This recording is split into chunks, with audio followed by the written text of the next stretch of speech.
Miss Universe Philippines. Olivia Mateo may sweet na mensahe sa kanyang mga kababayan sa Iloilo at sa mga Filipino. Panoorin natin ang kanyang buong mensahe.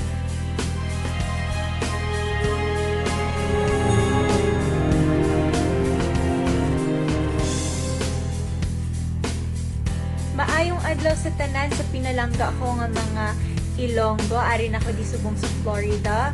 And Miss Universe is just a couple days away from now. And I've been preparing really hard. Kinaobra ko gid ang akon nga makaya para maging proud man kamo sa akon. Kag bitbit ko gid sa akon nga tagipusoon ang aton nga syudad, ang syudad sang paghigugma. Kag madamo gid nga salamat sa tanan nga mga Ilonggo nga naka-vote na sa akon sa Lazada application. Sa mga wala pa, you still have a chance to help me get into the top 21.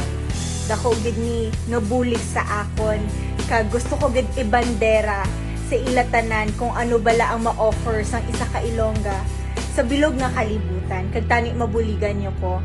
Baan ko subong, this is a challenging time for every one of us.